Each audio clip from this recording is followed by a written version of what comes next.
Imagine walking into a brand new school, hoping for a fresh start, only to be humiliated on your very first day. Imagine the sting of laughter echoing around you as cruel hands cross boundaries, and the entire hallway watches, waiting for your reaction. Most people would break, shrink, or run. But this new girl, did something no one expected. She turned pain into power. By the end of this story, you'll see how one moment of courage not only silenced bullies but also changed an entire school forever. Ava Martinez walked into Westbrook High clutching her worn-out backpack like it was a shield. Her family had just moved across states after her father's transfer in the military, and this was the third school she had joined in just 2 years. She promised herself this time would be different. She would keep her head down, stay quiet, and avoid drawing attention. But high schools, as Ava knew too well, could be cruel hunting grounds for anyone who looked out of place. She was small, slender, with sharp dark eyes that carried a quiet strength. Her classmates saw only a new girl with a strange accent and second-hand clothes. She felt the whispers trailing her as she walked into homeroom, trying not to flinch.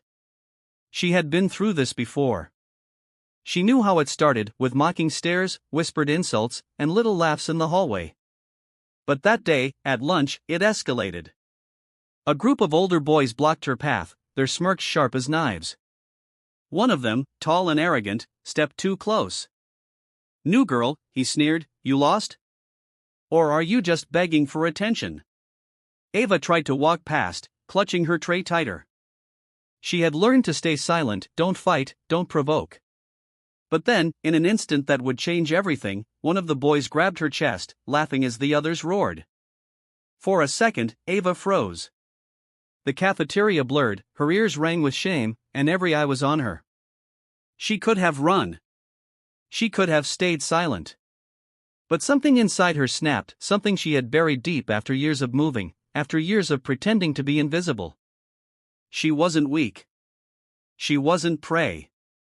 Before anyone could blink, Ava dropped her tray, pivoted, and in a single move flipped the boy onto the ground. The laughter died instantly. His friends lunged, but Ava's training took over. Her father had taught her martial arts since she was little, not for violence, but for discipline, for protection. She blocked, countered, and within seconds, 2 more boys were on the floor groaning in shock. The cafeteria erupted, not with laughter now, but with stunned silence. Teachers rushed in, students whispered in disbelief, and the bullies who once stood tall lay humiliated. Ava stood trembling but unbroken, her eyes burning not with anger but with something far stronger, dignity. Yet, as she was escorted to the principal's office, Ava's chest tightened. She knew what was coming. Trouble. Blame. Misunderstanding. She didn't regret standing up for herself, but she feared being branded as the violent new girl before she even had a chance to show who she really was. The meeting in the principal's office was tense. The bullies sat with fake tears, spinning lies about being attacked. Their parents shouted about lawsuits and expulsion. Ava sat quietly, hands folded, eyes lowered. No one asked her what happened until finally, the cafeteria security footage was pulled up. The room fell silent. Every detail was captured, the shove, the grab, her moment of humiliation. And then, her flawless defense. There was no mistaking it.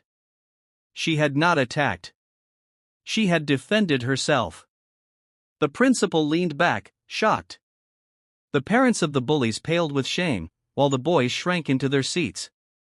"Miss Martinez," the principal finally said, "you had every right to protect yourself. What you did wasn't violence, it was courage." Word spread through the school like wildfire. The new girl was no longer invisible. Students who once laughed now looked at her with admiration. Some came up quietly to thank her, girls who had been teased, boys who had been pushed around, kids who had been too scared to fight back. Ava realized she hadn't just defended herself, she had given others hope. But Ava's journey wasn't about glory. That night, sitting in her room, she remembered her father's words, "True strength isn't about hurting others.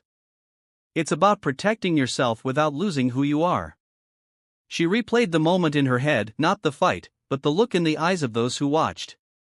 She wanted to show them that power wasn't in fists but in refusing to be broken.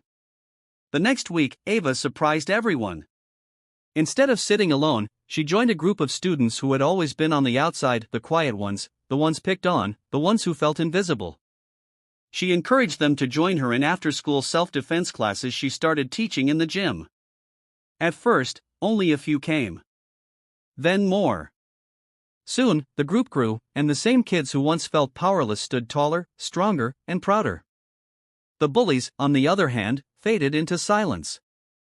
They no longer found laughter in cruelty because no one gave them power anymore. Months later, Ava stood on stage at a school assembly, asked to share her story. Her voice shook at first, but then it grew firm. "We can't always control what people do to us," she said. "But we can control how we respond. Don't let fear silence you. Don't let shame define you. And never, never believe you're powerless. You are stronger than you think." The auditorium erupted in applause. For the first time in years, Ava didn't feel like the new girl. She felt like herself, seen, respected, and free. Ending message. And so, what began as humiliation ended as transformation. Ava's courage didn't just silence bullies, it sparked a wave of confidence through her school. She taught everyone watching that standing up for yourself isn't about fighting, it's about dignity, courage, and knowing your worth.